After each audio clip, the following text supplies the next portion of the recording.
नैना अब घबरा रही थी। उसे लग रहा था कि एकांक को अब तक आ जाना चाहिए था।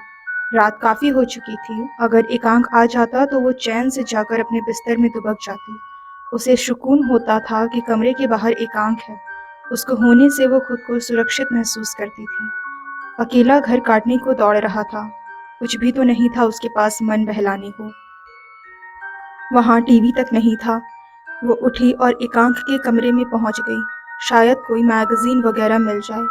वो तलाश करने लगी। 2 अलमारियां तो लॉक्ड थी, बाकी पर भी कूड़ा ही भरा हुआ था। पुराने अखबार और कतरने। उसने यूं ही खोलकर एक फाइल जैसी चीज देखी तो उसे नजर आई कुछ अखबार की कतरने, जिसमें गायब हुए लोगों की खबर थी। ज्यादातर मर्द थे और समुद्री इलाकों से गायब हुए थे। मगर इस बारीकी पर उसका ध्यान नहीं गया। उसने वो वापस रख दी। कैसी हॉबीज है इस बंदे की। वो खांसते हुए बोली क्योंकि वहाँ थोड़ी धूल भी थी। उसने बहुत ढूंढा मगर वहाँ कोई पत्रिका या उपन्यास नहीं मिला। अंत में उसकी नज़र पड़ी एक अलमारी के ऊपर रखे कार्डबोर्ड के बक्से पर। क्या ऐसा हो सकता है कि एकांक ने फालतू समझकर किताबें उसमें रखी हो, फिर उसे वहाँ अलमारी के ऊपर रख दिया हो। उसने एक स्टूल खींचा और उस पर चढ़कर उस बक्से की तरफ हाथ बढ़ाया। तभी उस बक्से से होती हुई एक छिपकली उसकी बाह पर रेंग गई। नैना के लिए ये अप्रत्याशित था, और वैसे भी वो छिपकलियों से बहुत डरती थी। उसकी चीख निकल गई और संतुलन भी बिगड़ गया। वो उस बंद अलमारी को लिए लिए ही गिर पड़ी। कुछ पल तो सदमे में बीते। ये क्या हो गया था। फिर उसने धीरे से आंखें खोली तो उस अलमारी के दोनों खुले हुए पल्लों से बनी झीरी उसकी आंखों से कुछ ही इंच की दूरी पर थी। वो फिर खांसी और बड़ी मशक्कत के बाद सरकते हुए उस अलमारी के नीचे से बाहर निकली। फिर उसने मुड़कर अलमारी को देखा। क्या कर दिया था उसने। एकांक अभी आ गया तो कितना गुस्सा होगा। उसे उसके आने से पहले सब ठीक करना होगा। उसका शरीर दुख रहा था क्योंकि अलमारी थोड़ी वजनी तो थी, मगर सब भूल कर उसने उसे उठाया। वो अलमारी लॉक्ड थी जो गिरने से खुल गई थी। अब इस वजह से नैना ने उसे उठाया तो अंदर रखे सामान नीचे गिरने लगे। ओफ़ो, एक पर एक मुसीबत। वो खींचती हुई बोली। अलमारी खड़ी हो गई। अब वो उसमें से गिरे सामान को उठाकर वापस रखने लगी। उसने देखा ही नहीं वो क्या उठा रही है और अंदर डालती जा रही है। उसे लग रहा था कभी भी एकांक उसके सर पर पहुंच जाएगा और इस हरकत के लिए उसे घर से निकाल देगा। उसने अपनी तरफ से मान लिया था कि एकांक एक हैंडसम सा कबाड़ी था जो बेसिर पैर की चीजें इकट्ठी किया करता था। उसने झोंक में फिर एक सामान उठाया और उसकी उंगली में कुछ चुभ गया। आउच! उसने उंगली मुंह में डाली और मुड़कर फर्श पर देखा। वहां एक अजीब सी चीज पड़ी हुई थी। वो सफेद मटमैली सी थी जिसकी कई परतें थी। ऐसा लग रहा था संगमरमर की बनी हुई अजीब सी आकृति जिसे बड़ी महीनी से तराशा गया हो। उसके ही कई नोक सी निकली हुई थी। अब की बार नैना ने उसे आहिस्ता से उठाया और आंखों के करीब ले जाकर देखा। वो पीले पड़ चुके संगमरमर की बारीक नक्काशी थी जिस पर अजीब रंग बिरंगे तार से कसे हुए थे। वो तार कुछ दूरी पर लगे हुए थे। कोई इंस्ट्रूमेंट लग रहा है, बड़ा ही नाजुक सा। क्या ये स्टोन है। वो उस पर उंगली फेरती हुई बोली। उसे क्या पता था कि जिसे वो संगमरमर समझ रही है वो कभी एक अच्छे खासे जीवित इंसान की हड्डियां हुआ करती थी। और वो रंगीन तार दरअसल में बाल थे। हाँ, इंसानी बाल ऐसे नहीं होते। तो उसके मन में ये विचार ही नहीं आया। उसने यूं ही एक तार छेड़ दिया और उत्पन्न हुई एक ध्वनि, वो ऐसी ध्वनि जो न सिर्फ कानों से बल्कि उसके शरीर के रोम छिद्र से अंदर प्रवेश करती हुई महसूस हो रही थी। और बस एक ही तार छेड़ने से उसे लगा जैसे उसके अंदर एक प्यास सी उठ रही हो। वो और सुनना चाहती थी। उसने फिर एक तार छेड़ा और उस आनंद में गोते लगाने लगी। फिर उसकी उंगलियां नहीं रुकी, जैसे एक अमृत सा घुल रहा था उसके भीतर कहीं, और वो इस सिलसिले को तोड़ना नहीं चाहती थी। सब कुछ कितना हल्का सा था। अब उसके अंदर ना कोई दुख था ना कोई भय। वो उड़ रही थी अनंत आकाश में, तैर रही थी असंख्य लहरों के साथ कहीं। पता नहीं कितनी देर बाद उसकी आंखें खुली और वो झट उठ बैठी। वो अब भी एकांक के कमरे के फर्श पर पड़ी थी। उसे याद आया कि वो यहाँ क्यों थी। उससे अलमारी गिर गई थी और ओह शिट! वो उठ खड़ी हुई और उस अलमारी की तरफ मुड़ी, मगर उसके सामने हाथ बांधे एकांक खड़ा था और उसे ही घूर रहा था। नैना उसे अपने सामने देखकर बुरी तरह घबरा गई। सामने अपनी अलमारी के एकांक खड़ा बड़े ही गुस्से में उसे देख रहा था। अलमारी, हाँ, ये उससे गिर गई थी। सारा सामान फर्श पर बिखर गया था। उन्हीं सामानों में से उसे एक अजीब सा वाद्य यंत्र भी मिला था, वीणा जैसा। उसकी आवाज़ से उसे नींद आने लगी थी और जब वो उठी तो सामने एकांक को देखकर कांपने लगी। फिर उसका ध्यान गया कि अब वहाँ सब ठीक था, कुछ भी बिखरा हुआ नहीं था। सारा सामान भी गायब था। कहाँ गया सब सामान? ज़रूर वापस अलमारी में, पर कैसे? ज़रूर एकांक ने रखा, और कोई तो करेगा नहीं। क्या कर रही हो तुम यहाँ, हाँ? एकांक गुस्से से फुफकारता हुआ बोला। उसके तेवर देख नैना और सहम गई। ऐसा तो उसने नहीं सोचा था, मगर एकांक का गुस्सा भी जायज़ था। उसके जैसा व्यक्ति जो नितांत ही अकेला रहता हो, अपनी जिंदगी से जुड़ी बातें आसानी से किसी के सामने ना लाता हो, उसे तो ये बहुत ही बुरा लगेगा कि कोई उसके कमरे में घुसकर यूं चीज़ों से छेड़खानी करे। कुछ पूछा है मैंने? अब की बार उसने घुड़क कर पूछा और नैना और भी सहम गई। वो वैसे ही हरदम डरी सहमी सी रहती, फिर अब तो रंगे हाथों पकड़ी गई थी। वो मैं एकांक, प्लीज मेरी बात सुनो। सुन ही तो रहा हूँ, कुछ बोलोगी? वो गुस्से से बोला। मैं कुछ ढूंढ रही थी। क्या? क्या? अरे क्या ढूंढ रही थी तुम मेरे कमरे में? एकांक गुस्से से डांटते हुए पूछा। नैना और सहम गई। जो थोड़ी बहुत आवाज निकल रही थी वो भी बंद हो गई उसकी। एकांक ने कुछ पल और इंतजार किया, फिर उसके हाथ नैना की बाह पर कस गए। वो डर कर उसका चेहरा देखती रही और एकांक उसे लेकर कमरे से बाहर आ गया। अब मुझे अकेला छोड़ दो, वो हाथ बांधे फर्श को घूरते हुए बोला। नैना मुंह फाड़े उसे देख रही थी। क्या एकांक का वही मतलब था जो वो समझ रही थी? वो उसे जाने को कह रहा था, मगर वो जाएगी कहाँ? उसके पास तो कोई जगह नहीं, दो जोड़ी कपड़े तक नहीं। अरे लेकिन मैं कहाँ? उसने बोलना शुरू किया। मुझे नहीं पता, जितनी मदद हो सकती थी मैंने कर दी। मेरी लाइफ में वैसे भी बहुत प्रॉब्लम है, उन्हें और मत बढ़ाओ, प्लीज लीव। एकांक बोला और दूसरी तरफ देखने लगा। उसे बिल्कुल भी पसंद नहीं था कोई इस हद तक उसके निजी मामलों में दखल दे। इधर नैना से कुछ बोलते नहीं बन रहा था। तो फिर मुझे लिफ्ट क्यों दी? मूर्खों की तरह नैना के मुंह से निकला। क्या क्या? अरे लिफ्ट दी कि मंगलसूत्र डाल दिया? मैंने बस तुम्हारी हेल्प की थी, तुम तो गले ही पड़ गई। एकांक बेफरता हुआ बोला। पर मैं कहाँ जाऊँ? मेरी प्रॉब्लम। सबकी लाइफ में प्रॉब्लम होती है नैना, तुम अकेली नहीं हो। एकांक उसकी तरफ झुकते हुए बोला। नैना का पूरा चेहरा गीला था, वो लगातार रोई जा रही थी। उसने एक बार गुस्से से उसे देखा। एकांक ने भी आंखें चढ़ाई। पता नहीं मैंने ऐसा भी क्या कर दिया। मुझे लगा शायद तुम्हारे पास कोई बुक मैगजीन मिल जाएगी, इसीलिए मैं तुम्हारे रूम में गई थी। अब वो गलती से है। यार, तुम्हारे जैसी लड़की नहीं देखी मैंने। एकांक अपना सर पकड़ता हुआ बोला। और तुम्हारे जैसा कबाड़ी भी नहीं देखा मैंने।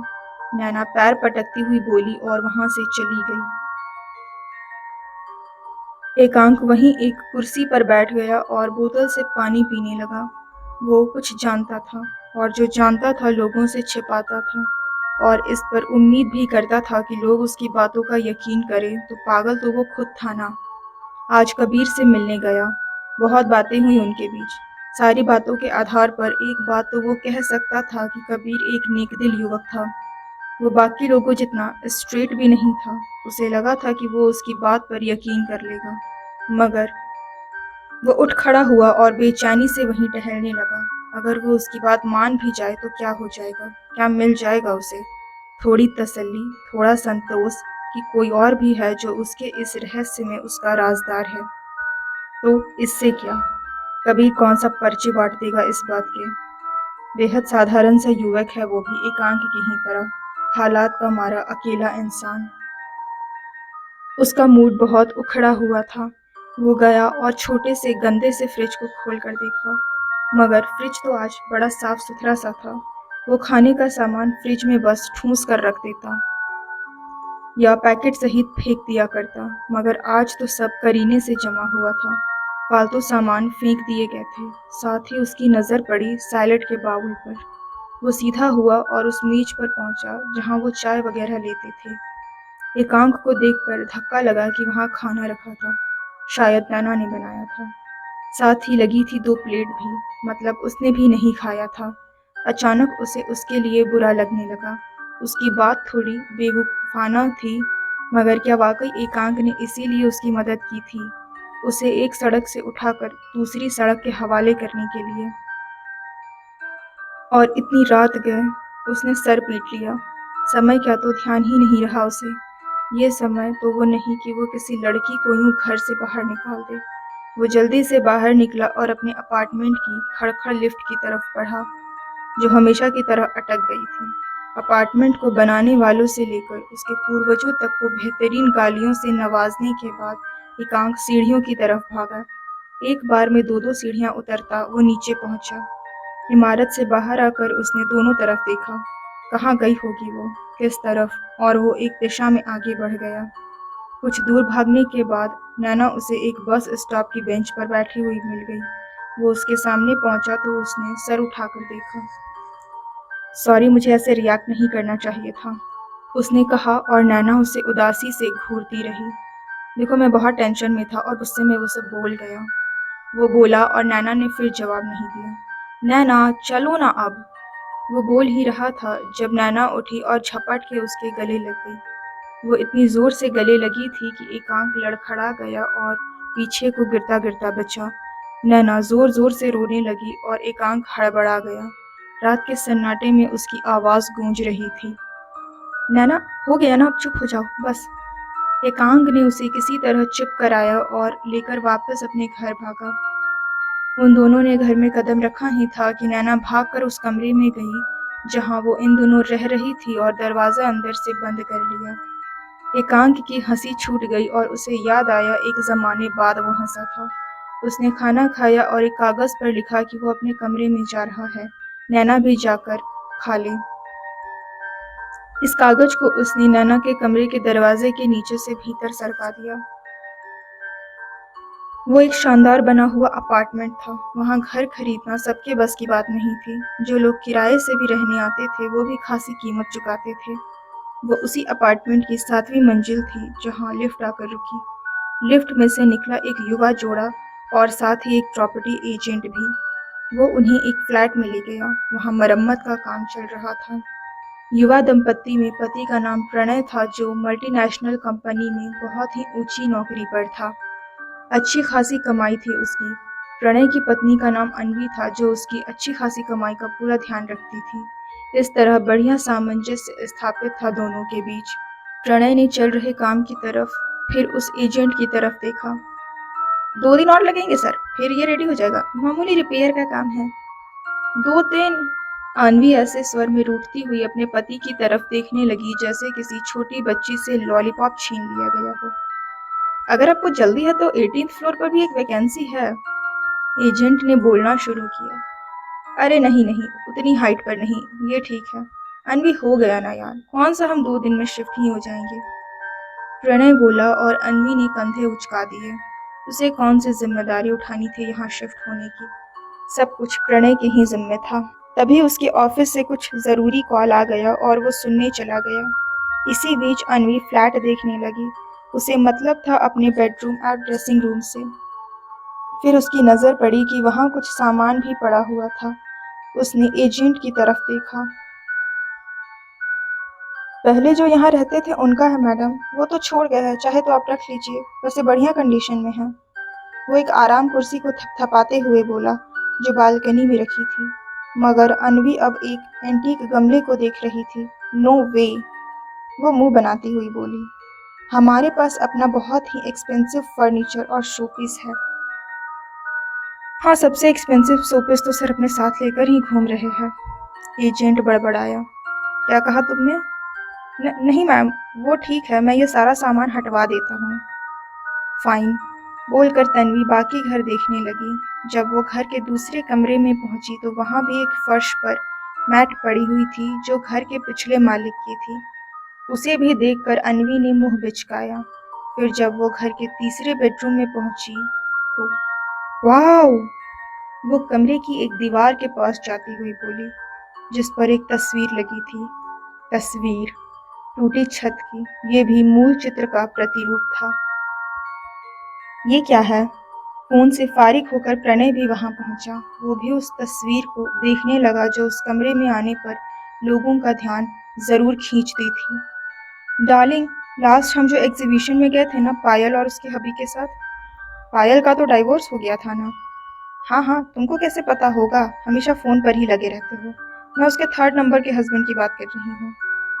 ओह सॉरी बेबी, उस एग्जीबिशन में ये पेंटिंग भी थी। व्हाट? आई नो ये रेप्लिका है, बट ओरिजिनल जैसा ही फील दे रही है।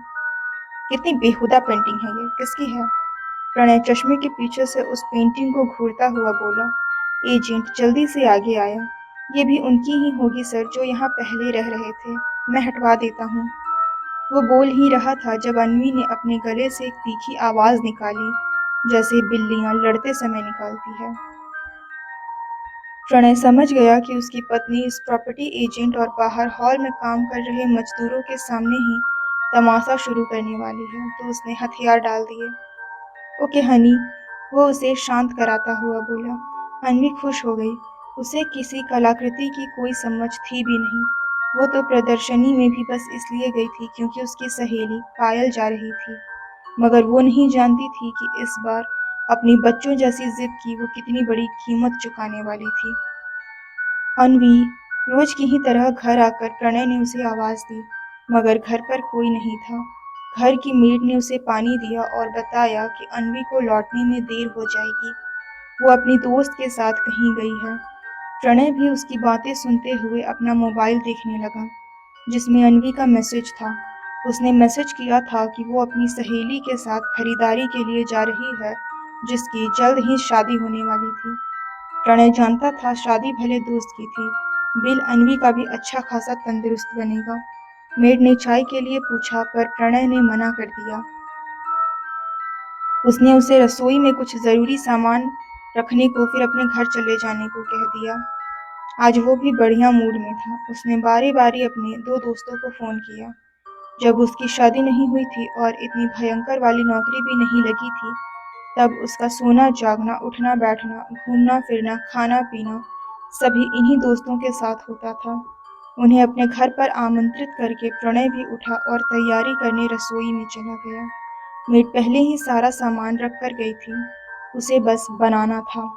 आज वो अपनी पसंदीदा चीजें बनाएगा, साथ ही बहुत सी बोतलें भी खुलेंगी और कुछ अच्छा समय बिताएगा पुराने दोस्तों के साथ। अगला दिन छुट्टी का था तो आज इतनी मस्ती की जा सकती है। उसने माइक्रोवेव को ग्रिल पर सेट कर दिया जहां गोश्त भुनने लगा, फिर बाहर आकर अपने कमरे में चला गया। जब तक दोस्त आ रहे हैं वो नहा ले। कुछ देर बाद वो नहा कर बाहर निकला और तौलिए से खुद को सुखाने लगा। उसने हमेशा वाला अपना पसंदीदा स्प्रे उठाया, मगर तभी उसने नाक से कोड़े और सूंघने लगा। ये कैसी महक थी? एक अजीब सी महक, जैसे कोई खुशबूदार चीज धूप में पड़ी हो और भाप के साथ गंध छोड़ रही हो। अरे हाँ, इस महक के साथ कुछ पसीने जैसी महक भी तो आ रही थी। अन्वी, उसने आवाज दी। उसे लगा शायद उसकी पत्नी घर आ गई होगी। एक चाबी उसके पास भी तो रहती थी, मगर बाहर आकर देखा तो कोई नहीं था और वो अजीब सी महक अब भी फैली हुई थी, बल्कि यहाँ तो और भी तीव्रता से। यार, ये स्मेल कहाँ से आ रही है? वो हर तरफ घूमते हुए उस महक का स्रोत ढूंढने लगा। उसने पूरी तरह जांच लिया कि घर में किसी इत्र की शीशी तो नहीं खुली थी या गिरकर टूट गई हो, मगर ये महक पूरी तरह से अनजानी थी और वो जानता था कि महंगे विदेशी सेंट की शौकीन उसकी पत्नी ऐसा कुछ भी सहन नहीं करने वाली।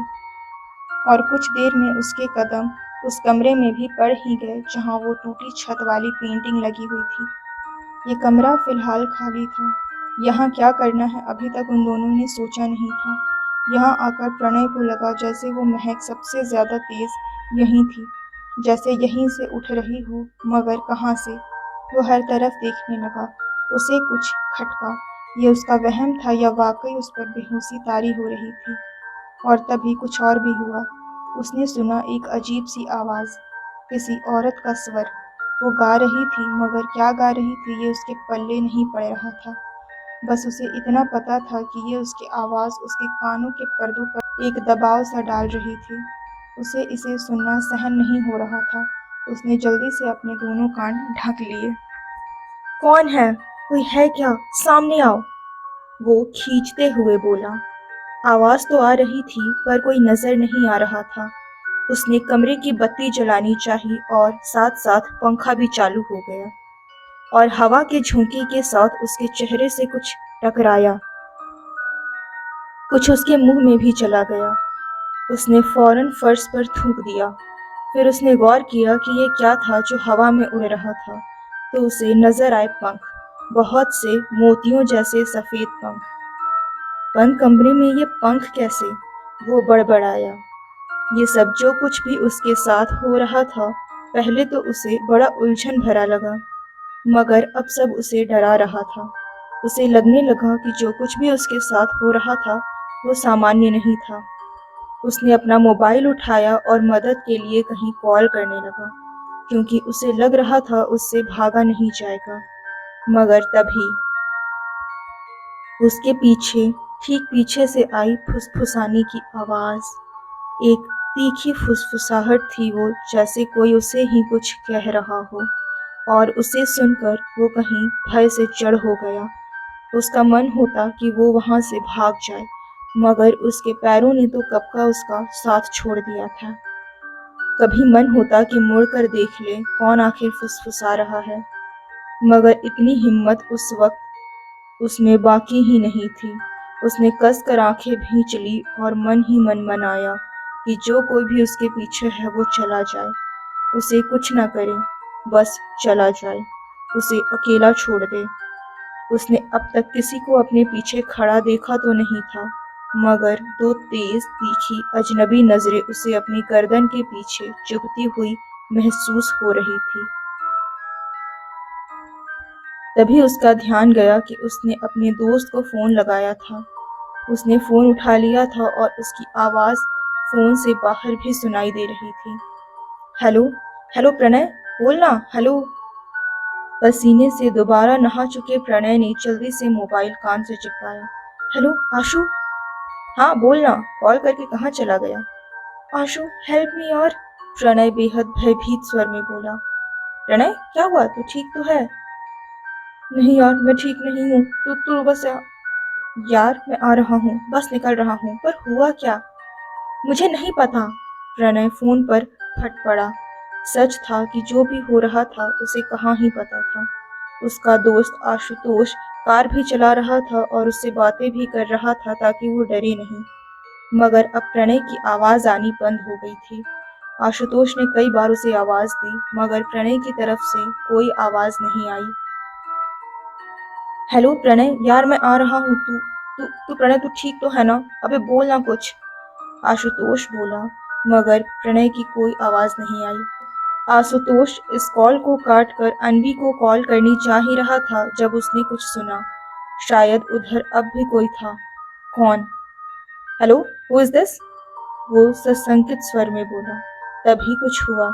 उसे ऐसी आवाज आई जैसे किसी ने प्रणय के फोन को हाथ में लिया हो, या कहीं रखा हो, या उसे ठकठकाया हो।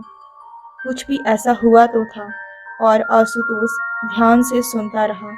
जो कुछ भी हो रहा था उसे समझने की कोशिश करता रहा, मगर यही तो उसे नहीं करना था। तभी फोन पर उभरी एक तीखी चीख।